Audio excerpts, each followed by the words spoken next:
Beans omelette అండి.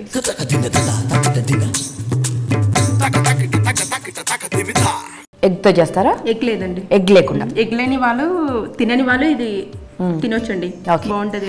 Non vegetarian తినని వాళ్ళు కూడా తినొచ్చు, అంతే కదా? ఎగ్ ని ఇష్టపడని వాళ్ళు కూడా తినొచ్చు. సోయాబీన్ ఆమ్లెట్ తయారు చేయడానికి కావాల్సిన పదార్థాలు చెప్పండి. సోయాబీన్స్ ఆమ్లెట్ కావాల్సిన పదార్థాలు: నానబెట్టిన సోయాబీన్స్, నానబెట్టిన బియ్యం, నానబెట్టిన మినపప్పు, ఉడికించిన ఆలుగడ్డ, నూనె, ఉల్లిపాయలు, పాలకూర, టమాటా, కరివేపాకు, గరం మసాలా. సో స్టార్ట్ చేద్దామా? చేద్దామండి. చెప్పండి, ఏం చేయాలి ముందు? మనము 5-6 అవర్స్ నానబెట్టుకోవాలండి సోయాబీన్స్. ఓకే, ఓవర్ నైట్ కూడా పెట్టుకోవచ్చు కదా? రాత్రి అంతా నానుకోవచ్చు.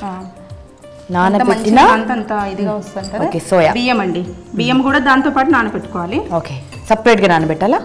సపరేట్గా అయినా పర్వాలేదు, ఎట్లయినా. ఓకే, బియ్యము, మినపప్పు అన్నీ 5-6 గంటలు నానిచినవి నానబెట్టి ఇవి గ్రైండ్ చేసుకోవాలండి. ఓకే, బాగా రుబ్బాలి మార్నింగ్. ఎలాగా? దోసల పిండి లాగా? దోస పిండి లాగా. ఓకే,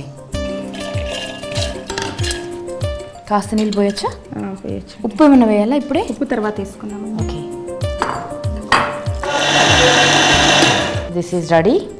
లెట్స్ సీ, మనం ఇలా అది యూజ్ చేస్తాం. ఓకే, దీంట్లో తరిగిన ఉల్లిపాయలు అండి, ఉల్లిపాయ ముక్కలు. ఇది ఎవరు నేర్పారు మీకు? మా అమ్మ. మీ అమ్మగారు నేర్పారు. ఓకే, ఇంట్లో చేస్తారా? మా అమ్మ వాళ్ళు ఎగ్ తినరండి, ఎప్పుడు ఇది చేస్తుంటుంటాము. ఓకే, పుదీనా వేసారు? పుదీనా, పాలకూర. పాలకూర కూడా వేయాలండి. ఓహోహో, శ్రీదేవి గారు. కరివేపాకు, పొటాటోస్ అండి, కొద్దిగా పొటాటో ముక్కలుగా తరిగారా? ఉడకబెట్టి ముక్కలుగా తరిగారు. ఉడకబెట్టాలి, ఉడకబెట్టి సన్న సన్న ముక్కలుగా చేసి. ఓకే, కొద్దిగా కొత్తిమీర సన్నగా తరుముకోవాలి. టమాటా,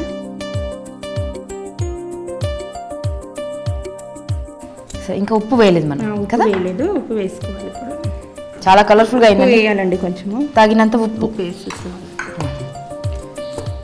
ఇంకొంచెం పలచబడాలండి? ఇంకేమొద్దండి. ఓకే, సో ఇదేంటండి ఇంకొంచెం మళ్ళీ మ్యారినేట్ ఏమైనా చేసుకోవాలా? అంటే పులిగా పెట్టాలా దీన్ని?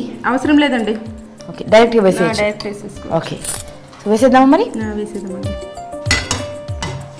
పెనం వేడైన తర్వాత ఆయిల్ వేసుకోవాలండి.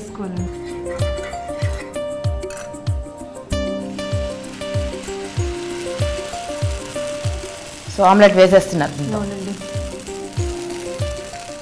Stuffed omelette, soybean omelette.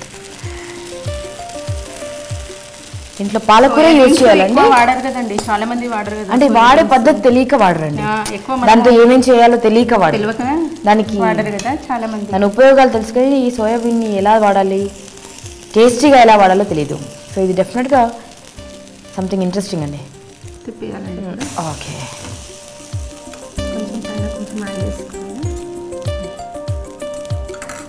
Ready అయిందండి.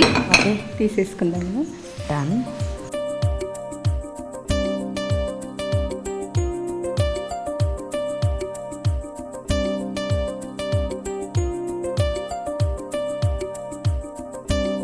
So this is ready, I guess. Ready అయిందండి. ఓకే, సో దీన్ని మనం గార్నిష్ చేసుకోవాలి, అంతేనా? వేడి మీద ఉన్నప్పుడే కొంచెం గరం మసాలా వేసుకోవాలండి. ఓకే, వేడి వేడిగా ఉంటుంది, గరం మసాలా వేసుకోవాలి.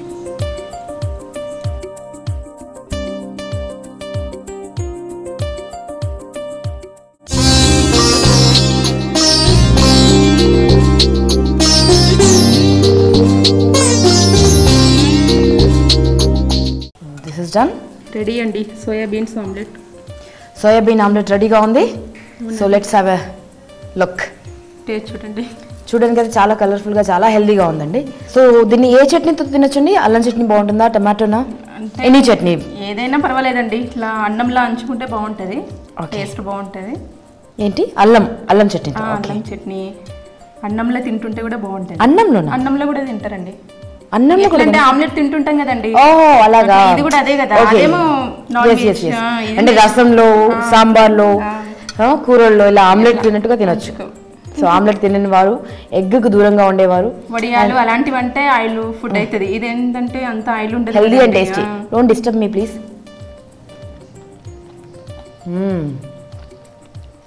సోయా కూడా టేస్టీగా ఉంటుంది అన్నమాట. చాలా బాగుందండి, నిజంగా ఆమ్లెట్ టేస్టే ఉంది. ఉంటుందండి. ఎప్పుడైనా ఎగ్ తిన్నారా?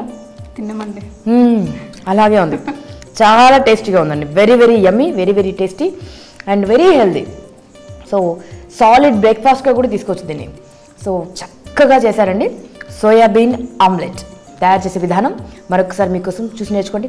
సోయాబీన్ ఆమ్లెట్ తయారు చేయడానికి కావలసిన పదార్థాలు: సోయాబీన్స్, బియ్యం, మినపప్పు, టమాటో, ఆలుగడ్డ, పాలకూర, నూనె, పుదీనా, కరివేపాకు, గరం మసాలా. సోయాబీన్ ఆమ్లెట్ తయారు చేసే విధానం: ముందుగా ఒక గిన్నెలో నానబెట్టిన సోయా, బియ్యం, మినపప్పు వేసి మిక్సీ పట్టుకోవాలి. మిక్సీ పట్టిన ఈ మిశ్రమంలో ఉల్లిపాయలు, పుదీనా, పాలకూర, కరివేపాకు, ఉడికించిన ఆలు, కొత్తిమీర, టమాటా ముక్కలు, సరిపడినంత ఉప్పు వేసి బాగా కలుపుకోవాలి. తర్వాత ఒక పెనం వేడి చేసి ఒక చెంచా నూనె పోసి సోయా మిశ్రమాన్ని ఆమ్లెట్లో వేసుకోవాలి. తర్వాత ఒక ప్లేట్లోకి తీసుకుని గరం మసాలా జల్లుకుంటే వేడి వేడి సోయా ఆమ్లెట్ తినడానికి రెడీ. ఫస్ట్ కొంచెం సిమ్లో పెట్టేసుకుంటే లోపలంతా ఉడుకుతుంది. ఉడుకుతుంది. తర్వాత కొంచెం లాస్ట్కి పెద్దగానే వేసుకుంటాయి. ఓకే, ఎంత ఒక 5 నిమిషాలు ఉడికిపోతాయండి?